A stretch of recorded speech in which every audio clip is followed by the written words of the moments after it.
Throughout history, humans have relied on plants for various purposes, such as healing the sick and protecting against malevolence while bestowing magical properties.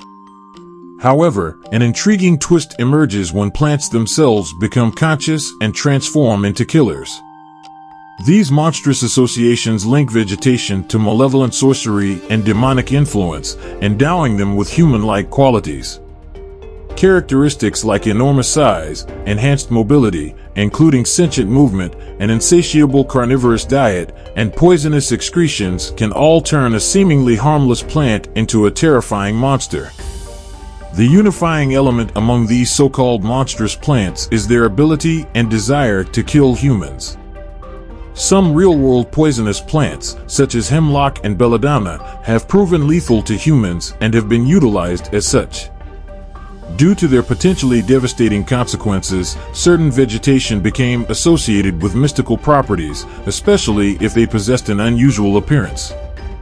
Orchids were linked to witchcraft, deadly nightshade, and mandrakes to Satan. These deadly plants from reality served as inspiration for the folklore surrounding their monstrous counterparts that consciously kill on their own.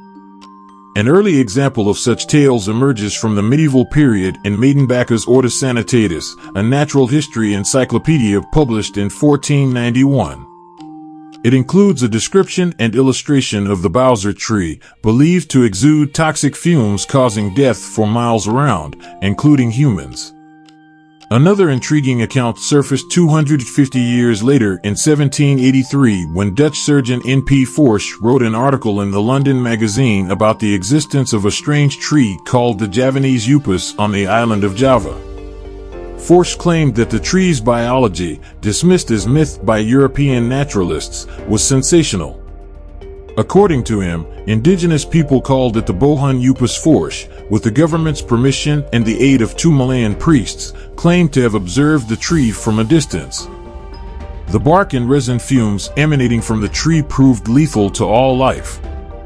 Only condemned criminals were allowed to approach the tree and offered a chance at clemency if they successfully harvested the poisonous secretions.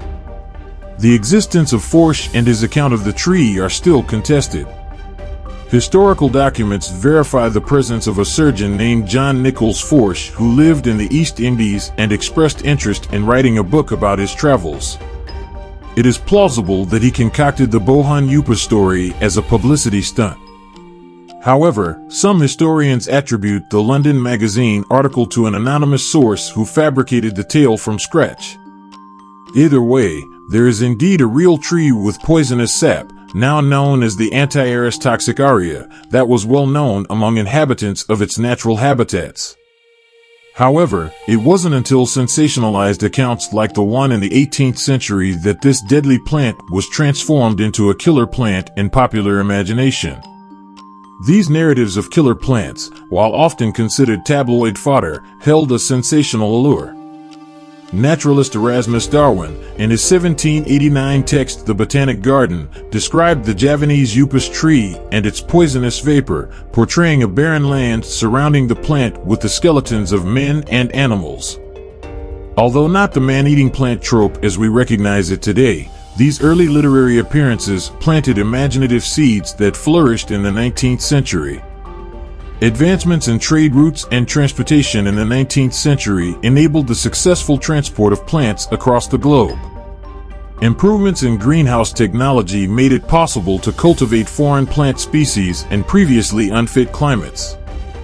Alongside this privilege came an increasingly dominant narrative of plants as intruders, portrayed as wild, unkempt, or even sentient and mobile, encroaching upon human spaces.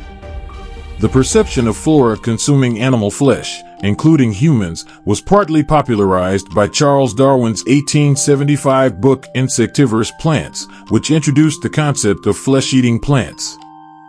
This idea of natural monsters found its way into fiction, leading to fake accounts of man-eating plants appearing in publications.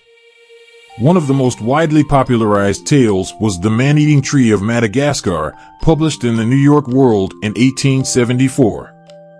However, by 1888, it was revealed as a hoax.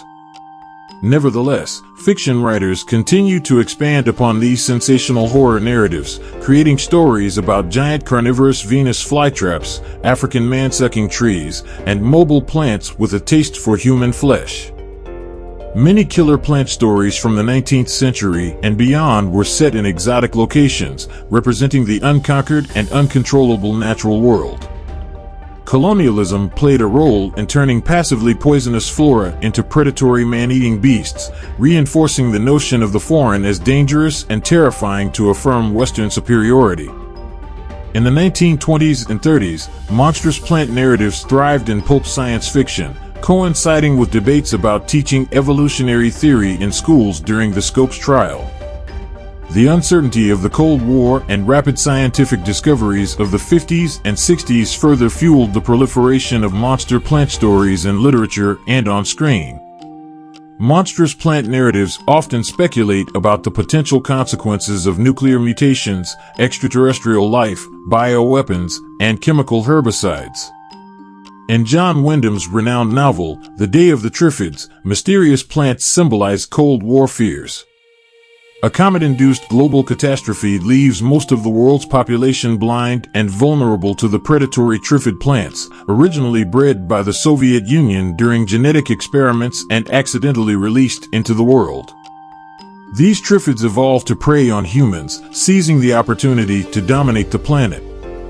Similarly, in the film The Thing from Another World, inspired by growing reports of UFOs and aliens, extraterrestrial plants wreak havoc on Earth after being defrosted by military personnel and scientists in the North Pole. This film, along with The Thing from 1982, both based on a 1938 novel by John W. Campbell, Jr., reflects anxieties about unknown forces and potentially threatening alien life. Invasion of the Body Snatchers, 1956, takes the fear of monstrous plants to another level by giving them the ability to clone humans. The Woman Eater pays homage to sensational 19th century man-killer plant narratives, featuring a carnivorous tree worshipped by locals. The 1960s bring us Seymour, the Skid Row florist, who cultivates a bloodthirsty potted plant in hopes of improving his life. In the original 1960 version of the film, Audrey Jr. defeats and consumes Seymour, while the 1986 version offers a more reassuring ending with Seymour defeating Audrey Jr. The reference to the Whack Whack tree, recorded in the 14th century Book of Surprises, adds historical depth to the portrayal of monstrous plants with human-like attributes in Indo-Arabian legends. During the 1970s and 80s, as bioengineering advances, narratives about dangerous flora rise to address anxieties about the consequences of manipulating life. Venus Flytrap revisits Hooper's concept, introducing a botanist who accidentally creates a monster while trying to prove human life evolved from plants. Super Mario's Piranha Plants, inspired by the real-life invasive plant Hydnora africana, immortalized killer plants in video games. The plant-based kaiju, Biollante, enters the Godzilla franchise in 1989. In the 21st century, horror and science fiction narratives feature diverse killer plants in terms of appearance, origin, and definition. From creeping carnivorous vines to unseen parasitic fungi and psychedelic alien spores, the transformation of nature into something terrifying remains a recurring theme. The unique biological systems of plants set them apart from other life forms, making it challenging to draw direct comparisons. The extreme otherness of plants enhances the terror when they turn monstrous, exploiting our discomfort with beings so different from us. So, even the seemingly serene plants in our homes can potentially conceal killer instincts, a notion that adds an eerie dimension to our interactions with them. Lastly, the PBS series America Outdoors, Understory, hosted by Baratunde Thurston, delves into our complex relationship with the natural world, exploring various perspectives from surfing scientists to fossil hunters. Take a moment to appreciate the quiet and seemingly meek plants around you, as they might harbor a hidden killer instinct.